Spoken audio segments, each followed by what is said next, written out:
Good morning and welcome. I'm Jim Friedlich, the Executive Director of the Lenfest Institute for Journalism. I'm very pleased to welcome all of you, and especially to welcome Trudy Rubin, the Foreign Affairs columnist of the Philadelphia Inquirer. What we're planning this morning is to talk about Trudy's recent trip to the Ukraine. She was there for the latter half of July, reporting on the ground about conditions and about military progress and challenges in the Ukraine. We're going to start, however, with what's happening right now, particularly the Ukrainian counteroffensive against the Russians in the Northeast. Before starting, I just wanted to express my excitement and my admiration for Trudy. Prior to my time at the Lenfest Institute for Journalism, which is the nonprofit owner of the Philadelphia Inquirer, supporting investigative journalism and Trudy's work and much else, I was the group publisher for International at the Wall Street Journal. And in that capacity, I followed Trudy's work at the Christian Science Monitor, starting in the early 80s, where she was based in the Middle East, covering the Lebanon War, her work in Iraq, Afghanistan, and now the Ukraine. She's covered wars and war zones in 4 different wars, all of them brutal. And she has characterized the work and the activity in the Ukraine as unlike any other. And we'll ask her what she means by that in a moment. Trudy, I think we should start with what's happening today. And that is a decisive, so far, Ukrainian counteroffensive against the Russians. I'll just ask Angelica to pull up a map of eastern Ukraine showing where the counteroffensive is taking place. And maybe you can speak to the map and start with the purple area. And then once you do so, we can pull it down and get into the conversation. Sure. Thanks, Jim, for the introduction. It was very kind. I've enjoyed working with you before on Q&As with the Lenfest Institute. So when we look at what has just happened, it really has changed the whole character of the war. The counteroffensive by the Ukrainians has taken back that purple area in the northeast of Ukraine, around the second largest city in Ukraine, Kharkiv. It's an area about 3 times the size of Rhode Island, roughly. And the reason that this is so critical is it has broken a stalemate, which looked like it was going to drag this war on indefinitely. It has reminded the West and Russia of the skill and innovation and swiftness that the Ukrainian army is capable of. It's reminded them of the weakness and poor conditions of the Russian army, and also of the level of intelligence cooperation with the United States and Ukraine. Let me just say a few things briefly about why I think that this counteroffensive is so definitive. First of all, it's the biggest victory since the Ukrainians pushed the Russians back from Kiev in March and the beginning of April. After that, things settled into a stalemate on the Eastern Front, the Donbas region, which abuts Russia in the east. It was a stalemate because Russia outnumbered Ukraine in artillery and ammunition, in shells. The Ukrainians were in trenches. They were taking terrible casualties. Meanwhile, in the north, in the Kharkiv region, there was also a sort of stalemate, with Ukraine holding the line, taking back little bits, but basically being hit by missiles that they couldn't defend from because so many of them were coming from across the border in Russia. On the south, there was the beginnings of a counteroffensive to take back the city of Kherson. Could we see the map again for a moment, just so people can understand this? You can't quite see Kherson on the map. It's further to your left if you're looking at the map. It's a critical port city on the Black Sea, and if that is taken back, the Ukrainians will be within missile distance of Crimea and they will thwart Russia's plans to move all the way to Odessa along the southern front.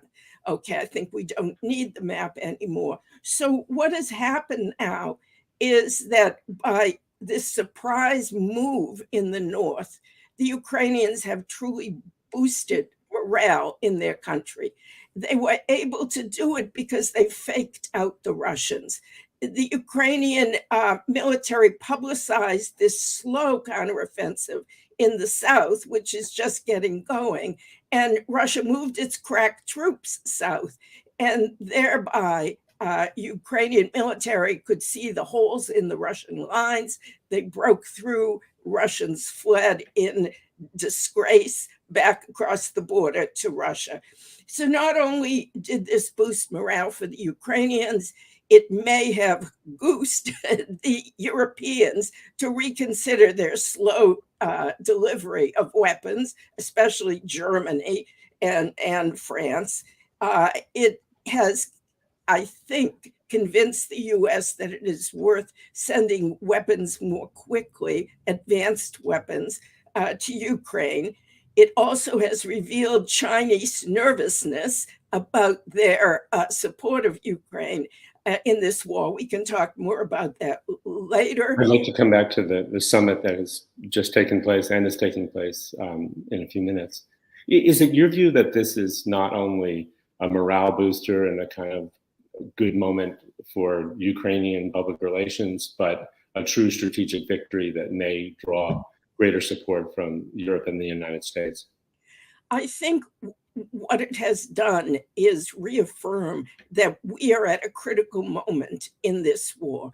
The Ukrainians were aware, sorry about this noise, and I don't know quite where it's coming from, but the Ukrainians were aware that they had to make some progress before the winter, because otherwise this war could have dragged on indefinitely and morale would have plummeted at home.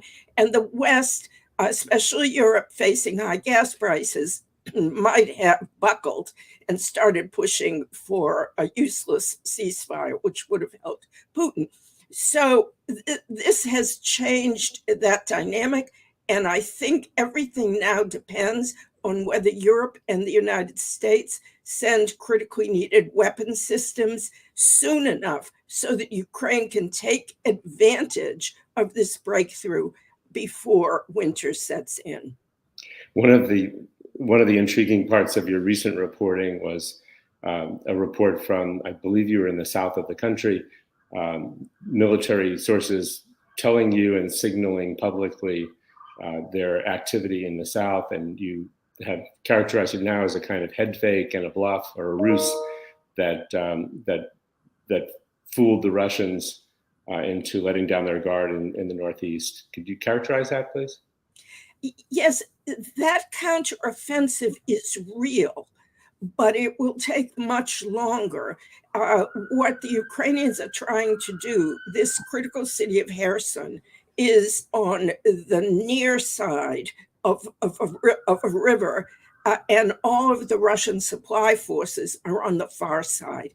And so what has happened is, because the US has given, finally, long-range rocket launches to the Ukrainians, they've been able to knock out bridges, thereby isolating Kherson.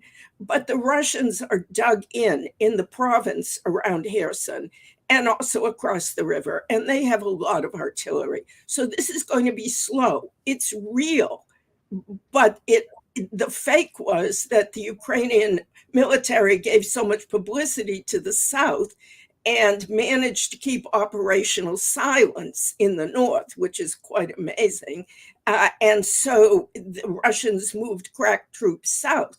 Now Ukraine will have to deal with those troops, and it will also need more HIMARS and other weapons, which I can talk about later, in order for this counteroffensive against Kherson, which is really more important to succeed. Just a sort of temperature check. You've said that Russia currently occupies or controls about a fifth of the country. Is that right? Yes, still.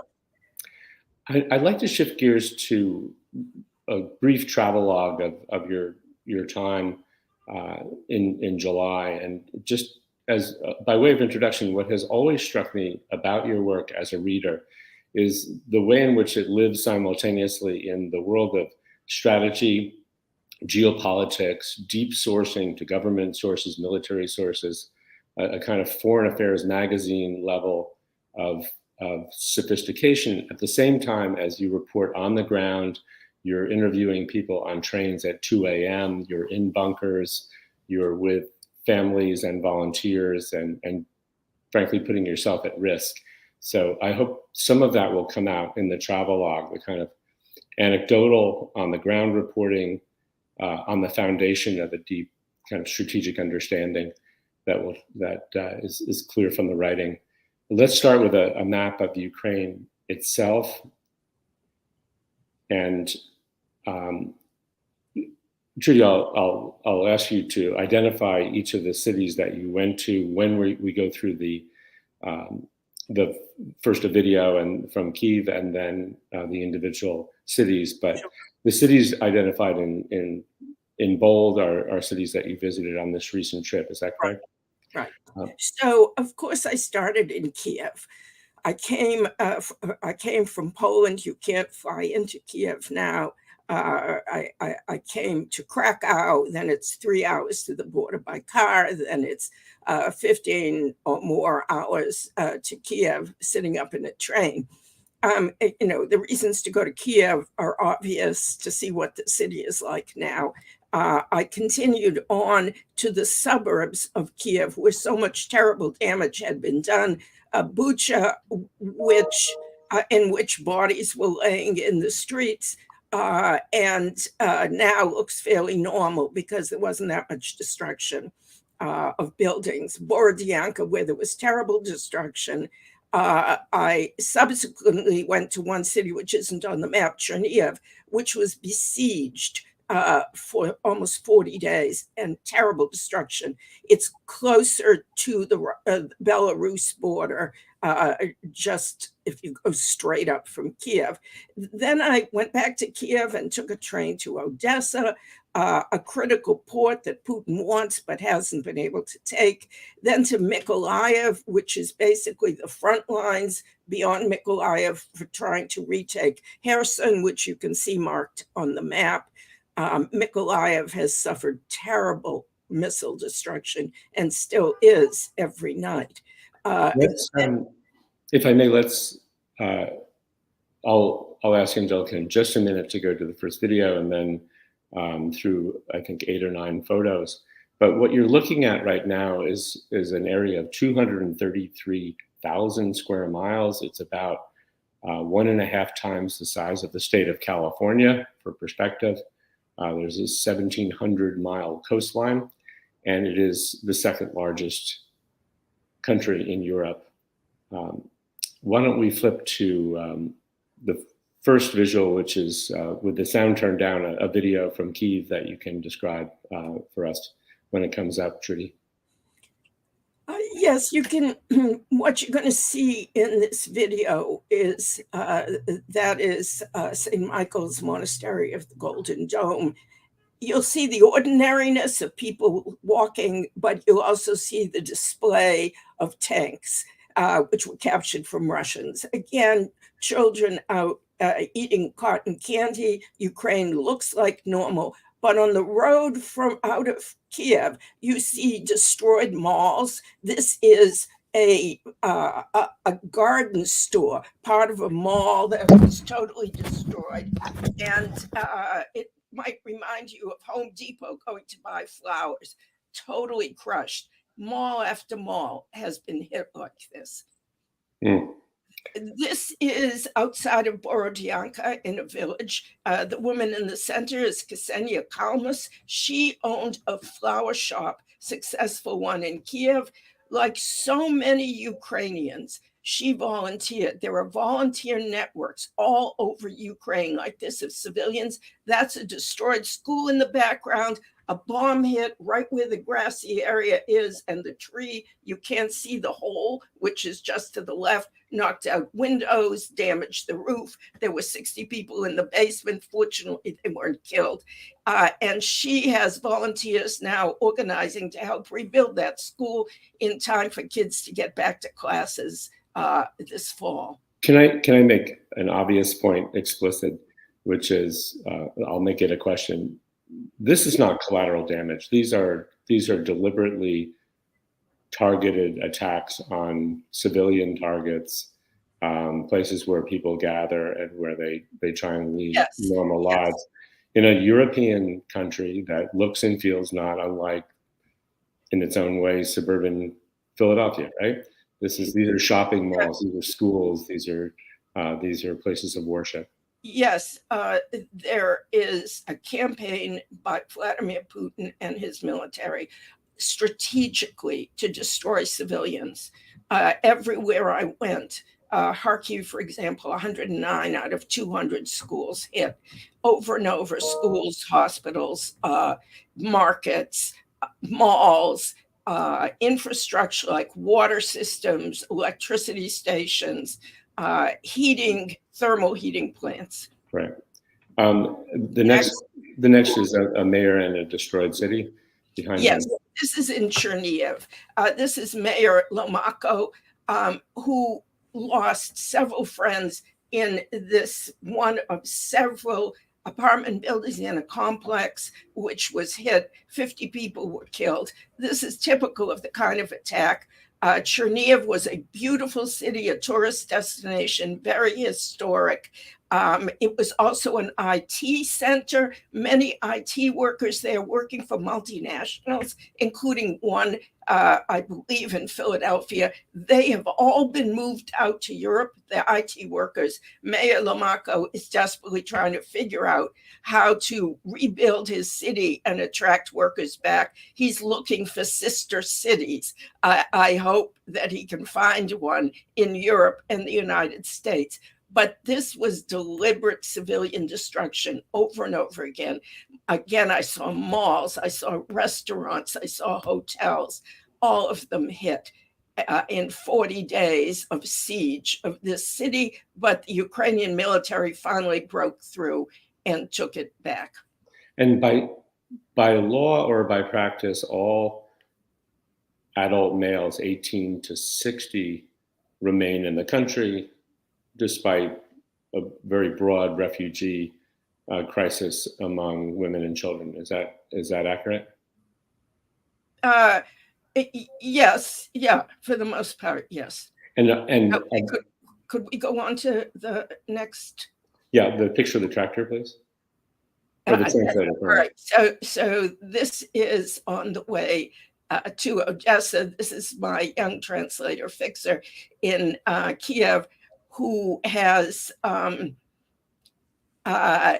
repeatedly to the hot spots because he wants to tell the world what's happening.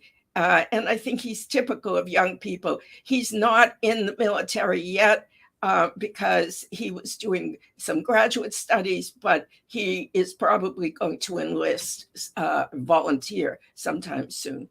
And you had reported that you met him on a Telegram channel that matches reporters and on-the-ground translation and fixers. Yeah, it's quite amazing. If you go on a Telegram channel for translators and fixers, you can see all kinds of people putting their names up. I mean, students, business people. There's a huge demand now for translators and fixers because so many Western press have come to Ukraine. Telegram, for the audience, is an encrypted chat service. You can converse there confidentially. It's actually used by Russian government officials, and although they can't see Trudy's correspondence, one of the reasons it hasn't been shut down in places like Russia or Iraq or Iran is that it's used by government people for their own secrets as well as the rest of us. but it's a primary channel for communications across borders for reporters, as Trudy just described. I think the next photo is a farmer in a tractor. Yes, so this photo is indicative of one of the many awful things that Russia has done in the context of this war. Russia has blockaded the Black Sea, all of the Black Sea ports of Ukraine. And Ukraine is also on the Sea of Azov. So Russia has occupied the ports there, Mariupol, the famous destroyed port, and Berdyansk. But Odessa was the main source of grain exporting. And because of the blockade, this has exacerbated famine in many developing countries, especially in the Mideast and Africa. I went outside of Odessa to talk to farmers like this gentleman who are at their wits' end. This tractor looks fine, but he had just replaced the glass in it, which had been shattered by metal fragments. And if you look around the tractor, you can see holes still from metal fragments from being near missiles that went off. As he said, you have a choice to farm your fields and risk death or to let them rot. And he had to put his current harvest in storage because there was no possibility of export. And he was, when I met him, debating whether to plant his next harvest, which had to be planted by August 15th. I don't know what decision he made. There has meanwhile been a deal, which happened while I was there, brokered by the UN and Turkey, whereby the Russians are letting Ukrainian grain ships leave. But this is so late in the day that they will probably be able to export only half of their harvest. And it doesn't cover other exports like steel. Moreover, nobody in Ukraine trusts the Russians. Putin just last week threatened to abrogate the deal. And he bombed the port of Odessa, the Russian military did, the very day that the deal was signed. I want to come back to the kind of geopolitical endgame that Putin has engaged in, and whether the effects on the food supply and energy supplies of the rest of the world are collateral damage or part of his intent. But we can come back to that, and I'll remind the audience to please put questions for Trudy in the bottom of the watch page in the comments section at inquirer.com/live, and we will try to get to them in a few moments. The next slide, I believe, is a bombed regional administration building, which looks like it's just about to collapse. Where are we, and what has happened here? So I mentioned before the city of Mykolaiv, which is crucial, and it backs up the front lines for trying to take Kherson. Mykolaiv is also a region, and so this is about 20 minutes from the city, and this is the administrative headquarters of Mykolaiv. When I took this picture, I was sitting on the grass with the regional governor, Governor Kim, because he has no more offices. Well, he does have a makeshift office, but he often receives in the grassy lands because he's less likely to get hit if they shoot a missile at his temporary offices. This killed over 50 people. As you can see, that was not an archaeological detail. That was part of the office building, and it was, deliberately targeted right through the building. Just to issue a very quick trigger warning, the next slide is a woman in the hospital following a grave injury. Why don't we bring up that slide? I believe her father had been killed. And Trudy, this is your photograph, I think, and you also interviewed her. Right? The other one was too. Yes. I was going to Mykolaiv on this particular day, and the previous morning, Russia had fired cluster munitions at a bus stop. This is typical. A bus stop behind which volunteers were giving out free food to Ukrainians who needed it because Mykolaiev's economy is totally shut down. This young woman was walking her dog along with her father. She was just about to cross at the zebra next to the bus stop. She has a BA in English. She was about to start teaching English in elementary school this fall. Her dog was killed immediately. Her father died by the time they reached the hospital. Her leg is shattered, and she will be having repeated surgeries for 6 months. And her mother, whom you can't see, was sitting next to her and looked like she was about to keel over any moment. And yet this young woman said to me, I will not leave Mykolaiv. This is my city, and they can't drive me out. That's the kind of resolve that you've seen kind of up and Over down, and over. both civilian and military. The next slide is a destroyed apartment block. Yes. This is in Kharkiv. There is a section of Kharkiv in the north called North Saltivka. As you can see, these are upscale, or maybe you can't see. This is an upscale, very large, extensive complexes of apartment buildings surrounded by parks. The Russians have laid waste to this whole complex. It is simply incredible to walk through and see all the fronts of buildings like this burned or shattered. No one knows for sure the number of casualties, but the shelling still goes on. The day that I came to Kharkiv, in one of these buildings that still stood, where some people stay because they don't want to be refugees, a man was walking out with his 13-year-old son. And just when they left the building, a shell came and hit the building, and fragments killed his son. And when the emergency help came, they covered his son with a blanket, but he wouldn't leave. And this man held his son for 2 hours, his son's hand, and prayed over him, begging him to come back. This video went viral. Kharkiv is a modern city. It reminds me of Philadelphia. It has a beautiful riverfront with walkways and parks. It has rich cultural life, theaters and museums.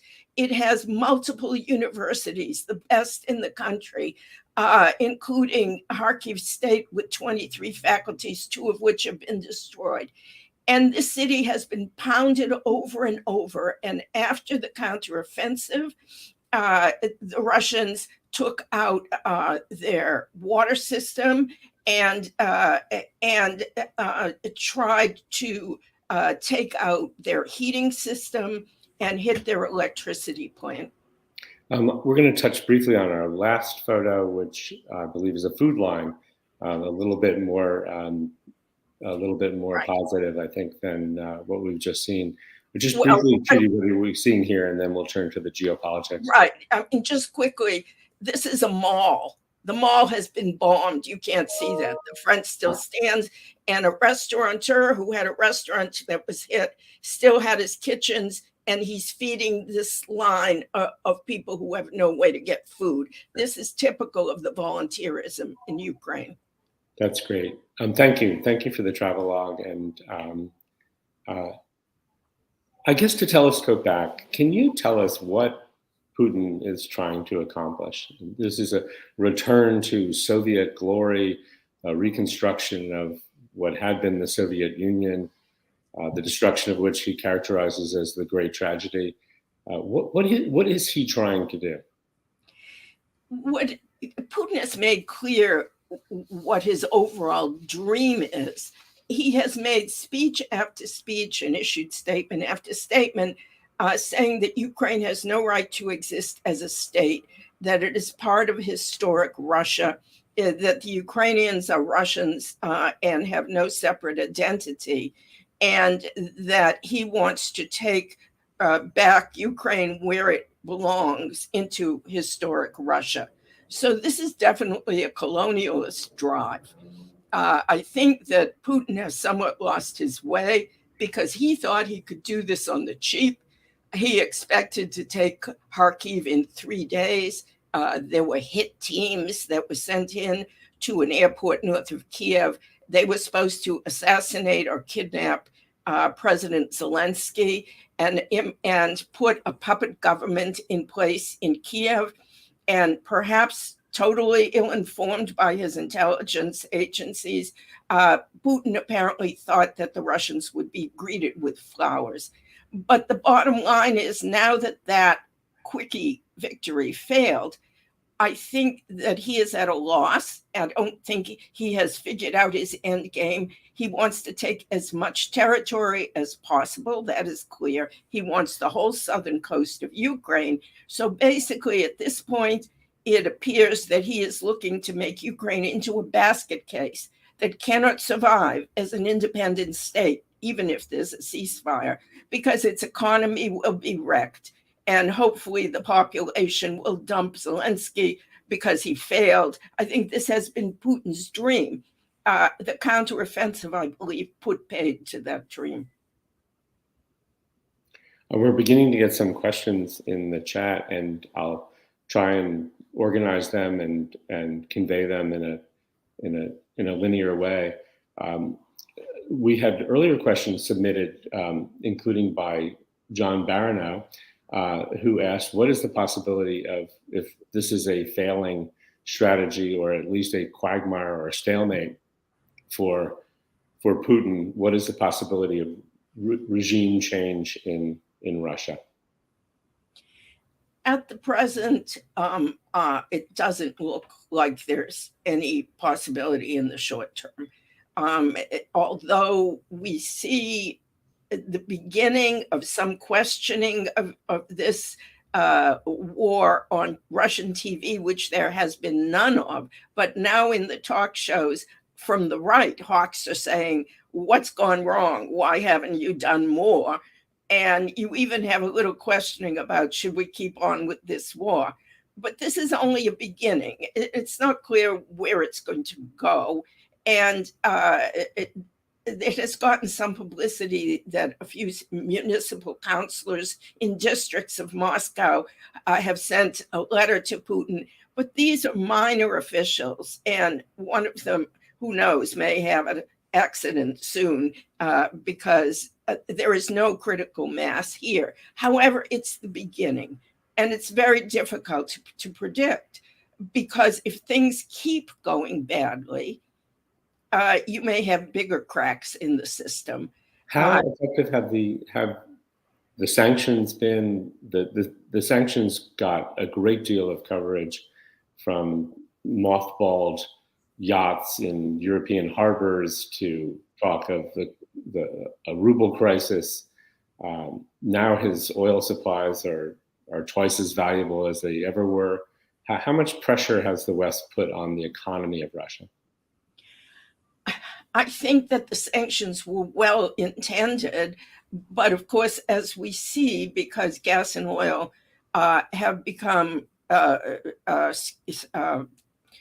more valuable in these circumstances, and Putin has found new markets in India and China and elsewhere, with higher prices and new markets, he is able to survive financially and keep financing the war. That doesn't mean that the sanctions have been totally ineffective, but they're more long range. For example, there are sanctions on the export of key technologies to Russia, and in the long range, that will hamper their production of sophisticated weapons. However, they still have a lot of blunt weapons, like artillery, which are very dangerous in this war still, and they have enormous amounts of ammunition. They have an army that is insufficient. They're trying to pay for new volunteers who are convicts or older Russians. That isn't working so well. But he still has the money to play right now. However, if Kherson falls, if there are more defeats that are really substantial and striking, it has to cause turmoil inside. I don't think anyone can predict right now whether there's a black swan that is going to lead to his overthrow or replacement. We have several questions about weapons and weaponry, and ranging from conventional to nuclear, both in the chat and submitted earlier. There was a question from Guy Stevens submitted earlier. Are you reasonably sure that Western supply of weapons is now sufficient? And there was a question in the chat about advanced weapons. When you say advanced weapons, what should the U.S. be sending going forward? I think that in answering that question, the perfect example to start with is the HIMARS, these precision satellite-guided long-range rocket launchers, and the equipment that goes with them, GMLRS that go about 50 miles. When I came to Ukraine on my trip, the stalemate in the eastern part of the country was still fairly fixed, and the HIMARS were just getting installed. By the time I left, both in the east and in the south, when I went to Mykolaiv, there was a totally new, exuberant move, because what these sophisticated rocket launches enabled the Ukrainians to do for the very first time was to fire way behind the Russian lines. And with satellite imagery and drones, they could see and fire at and destroy Russian logistics centers, command posts, fuel centers, and this terrifically handicapped the Russian offensive in the east and basically stopped it. And in the south, it enabled the Ukrainians to start moving forward towards Kherson. So the Ukrainians say, if you would have sent us these weapons 3 months ago, we would have been way ahead of where we are now. And that brings us to the question of what more they need. The Ukrainians, in order to take Kherson, they need armored vehicles and tanks, which they are woefully short of. Germany promised to send them, nada, they haven't. The US has yet to send any Abrams tanks. The Ukrainians drive around the front in unarmored civilian cars, which people donate because they don't. To be clear, this is not a supply chain issue. This is a lack of political resolve or a decision to on the part of the Germans to protect themselves rather than the Ukrainians. Exactly. It's political decisions. The Ukrainians need planes. They need air defenses against missiles, sophisticated air defenses. They don't have sufficient. They need more anti-sea weapons. They only recently got harpoons, and they were terrifically successful in taking back Snake Island off of Odessa, which was a key victory. And they want longer ammunition for rocket launches like HIMARS and other long-range artillery so that they can reach further behind Russian lines. The political decision up until now, I think, until the Ukrainians started doing better, there was a fear, aggravate Putin, destroy chances for talks, push him towards nuclear, which we can come to, it was timidity, which I think as we move along has been shown to be unjustified because the Russian army is weakening. I mean, we can get to the nuclear issue, but I think that the next weeks are decisive in the war. I think the US is beginning to realize this, but the US always seems to realize it like 2 to 3 weeks to a month too late, which may close the window of opportunity before the winter, because the US has said right now, repeatedly, Defense Department, Lloyd Austin, that the Ukrainians have what they need for now. The question is, what do they need to make major advances before winter? And the Europeans are beginning to talk up their game. Germany is disgracefully reticent in sending weapons. And within Germany, since this counteroffensive last weekend, the debate has heightened about why aren't we sending more? So your advice to President Biden and Secretary Blinken right now would be what? Get on with it? Speed it up, speed it up. And if that leads to shortages in the US, although my understanding is that there are more HIMARS launchers available, and they've got 16. I was told there were 32 originally available. Why aren't we sending more? But also, if there's shortage of munitions, whether it's GMLRS or the longer range ATACMS, which we will not send now, which go 190 miles, then speed up the production lines. The same in Europe. This is a war the West has to win, as well as Ukraine. And why squander the opportunity? Now is the moment to go full bore, because the longer this war lasts, the more painful it is for Europe and for Ukraine, of course. And the US. I want to read a quote from one of your recent stories and then ask two questions in the chat about the use and response to nuclear weapons. Quote, never in 4 decades of reporting on war have I covered a nuclear-armed superpower attacking a smaller neighbor with the express goal of destroying and annexing that country using deliberate massacres of civilians and the threat of nuclear war as tactics. The questions, I think, flow directly from that. Do you believe that a limited nuclear strike is an option that Putin might use? Or maybe I'll modify that by saying, under what conditions do you think it's probable? And the follow-on question, that was from Rita Jordan Keller. And the following question from El Nye, I hope I'm pronouncing that right, N-A-E-Y-E, is how would NATO respond? Right. Let me start with a quote from an interview I did with General Phil Breedlove, retired, who was formerly the head of NATO. What he said is there are no risk options. So everything has to be measured between, risk and response. General Breedlove, other retired generals I have talked to, and myself from my analysis of this, I see the nuclear threat by Putin as saber rattling. If you consider what is his primary objective in this war, he started it because he wanted to glorify himself and be the leader who restored Russians' glory by taking back the territory of the Russian Empire. But his main concern is staying in power.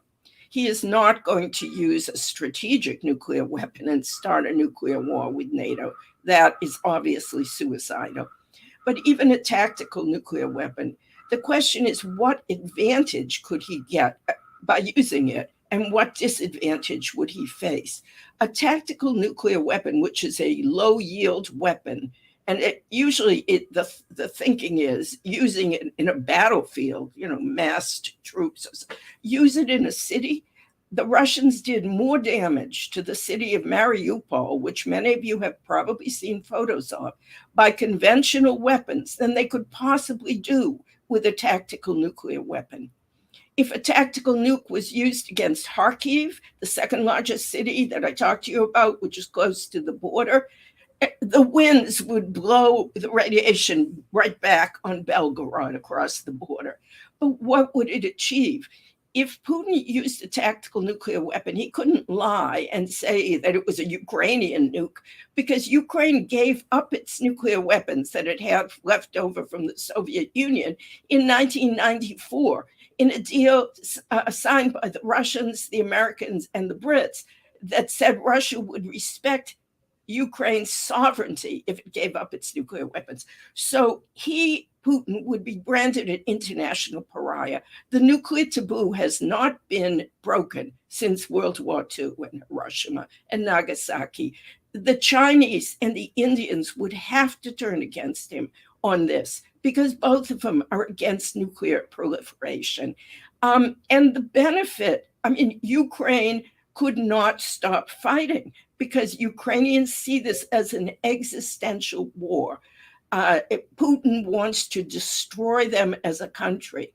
So this would only reveal him as a war criminal even bigger than Hitler. And excuse the comparison. I don't mean Hitler killed tens of millions, including 6 million Jews. But what I mean is even Hitler didn't get to use nuclear weapons. He would be a unique war criminal in history, using one against a defenseless country that gave up its nukes.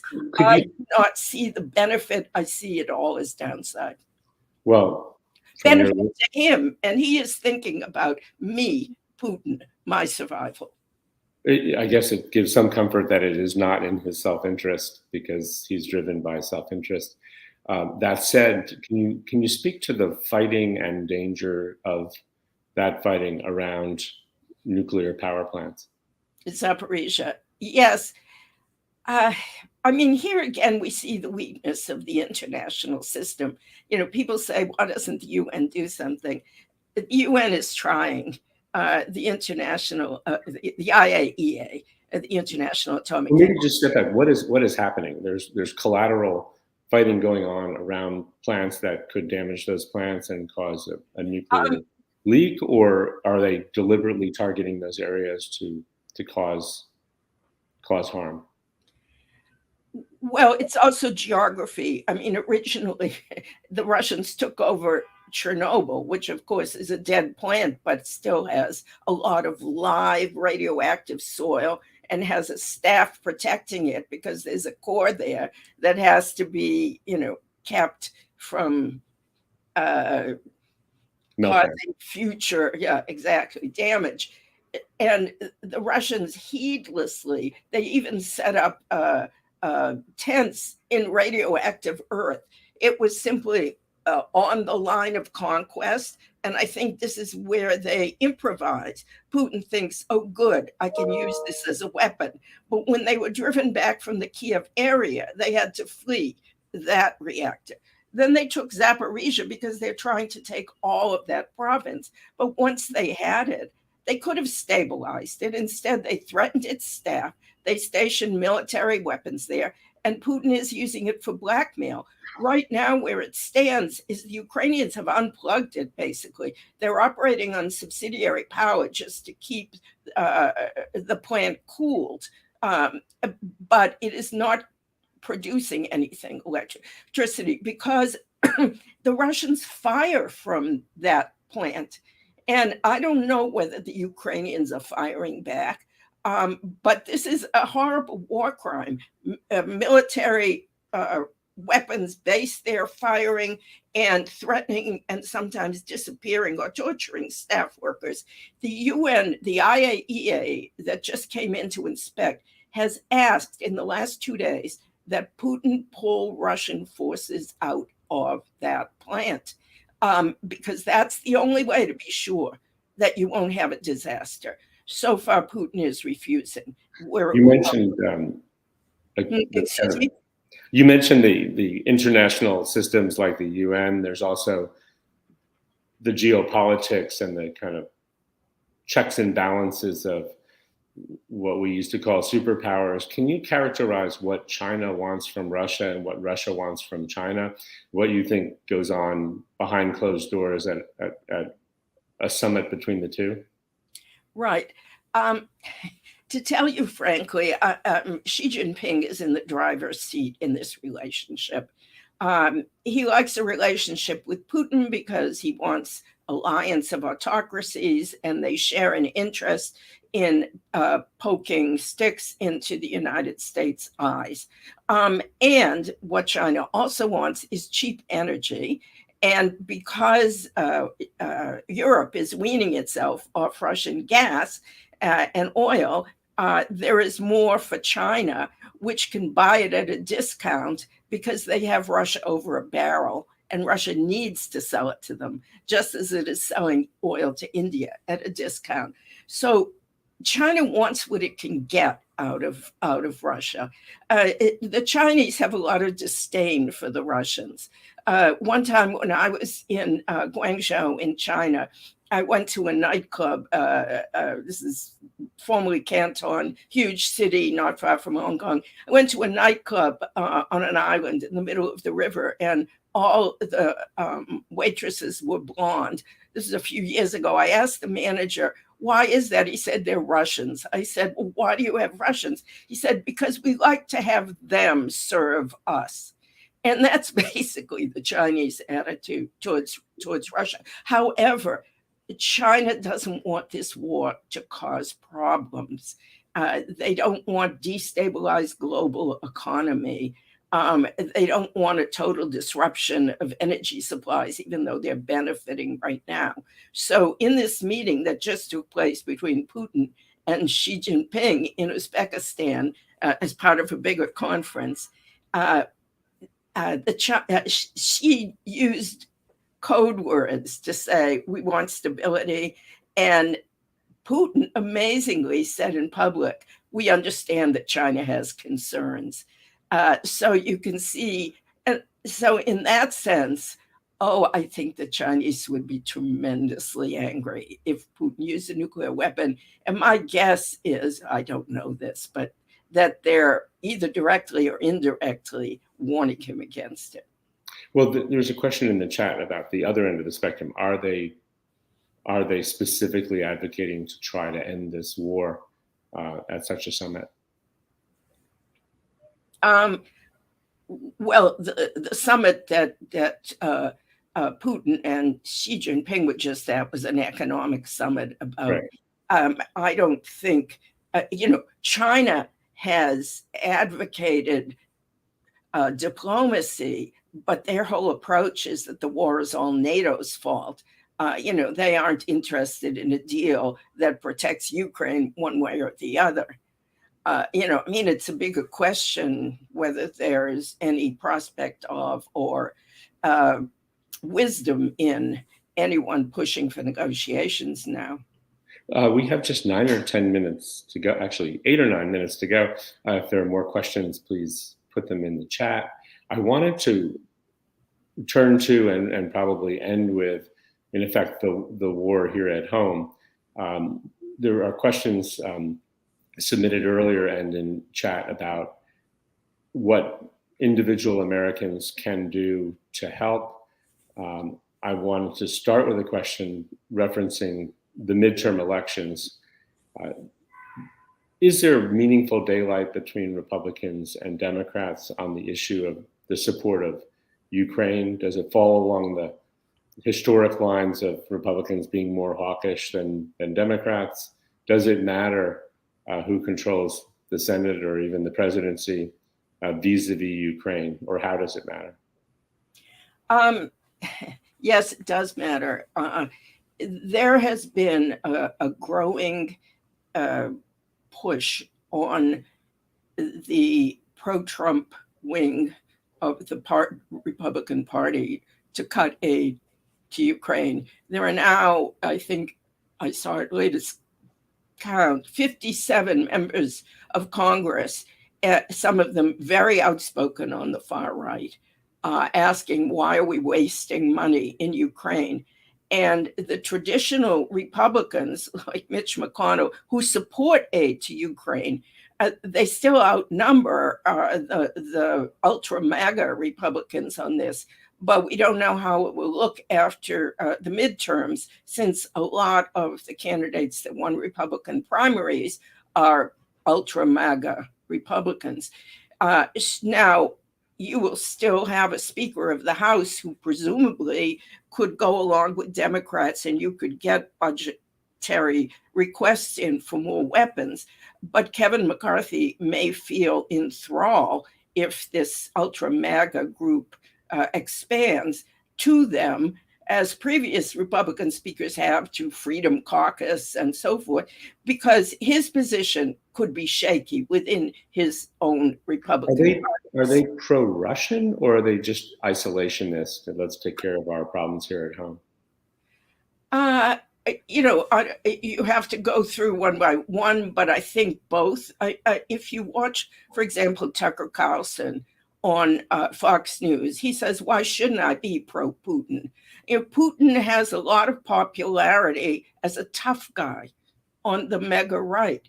And it's sort of inexplicable when you look at the GOP's history, when you look at Ronald Reagan, but he's seen as a nationalist. And there's also code words. He's a white nationalist. And, the people who follow him do so absolutely. The press is cowed in Russia. You don't have to worry about cheeky reporters. So there's a lot to like for the ultra right. And I'll tell you that when I was in Ukraine, talking to individuals and to politicians and to the military, I was constantly asked, do you think the GOP will cut aid to Ukraine if they take power in the House? Do you think President Trump will cut aid to Ukraine if he is reelected?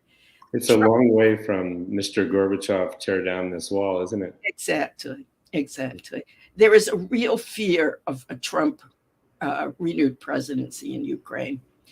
And I think the other thing is the Ukrainians see themselves, rightfully so, as fighting for the democracy of the West, as fighting for the post-World War II system of rules, where no dictator in Europe could simply walk into another country and try to take it over and annex it. We haven't seen anything like this. Again, I come back to Hitler, with all the differences in numbers killed and expanse of Hitler's advances. We haven't seen a leader of a major country go in and try to destroy a neighbor and annex it.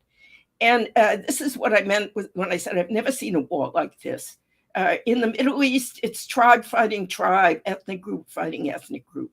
In this case, as the Ukrainians see it, and they're right, this is a Russian dictator who has total control of a country trying to destroy a new democracy that is truly in its newer generation trying to build democratic institutions. And if we let that happen, what lessons does that give to China, to Iran, to North Korea, to any despot in Europe and elsewhere? You're home free. Go in, invade, take over countries, doesn't matter, Taiwan.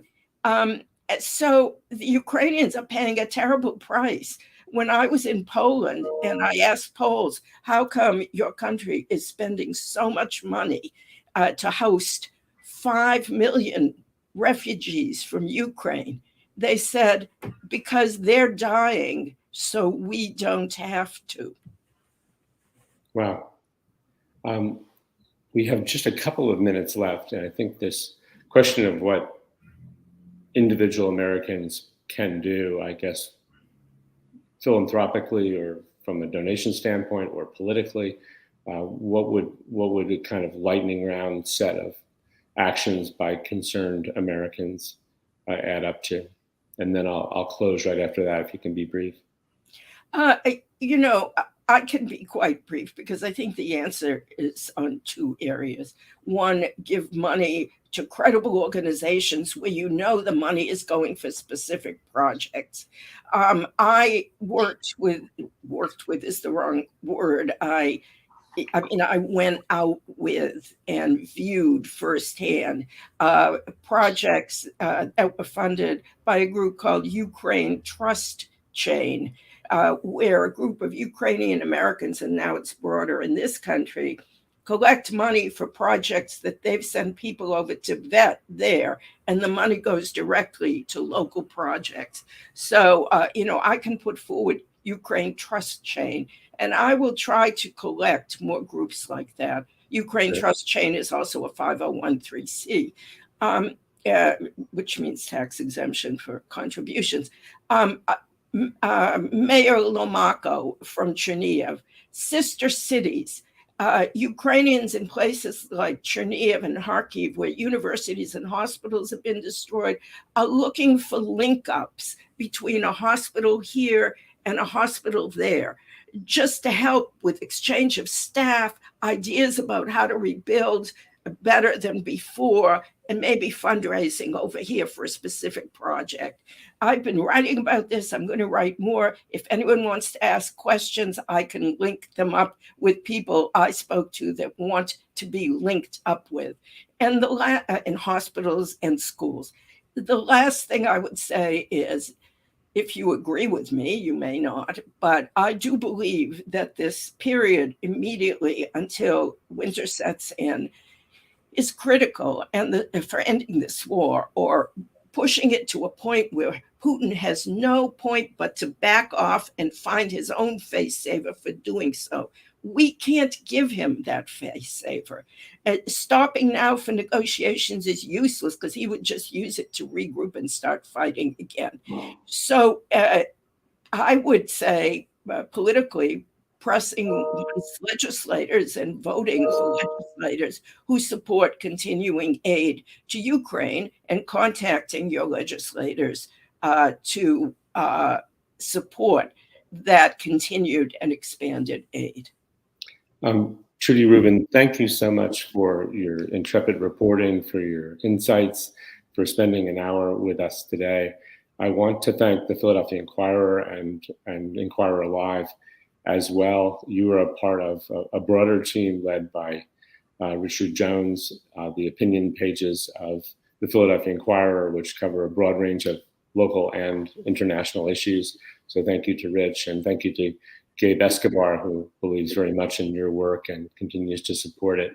I hope everyone will keep reading Trudy's work in the Inquirer at inquirer.com, and to keep coming to events like this and keep up the faith. Thank you so much. I'm deeply grateful.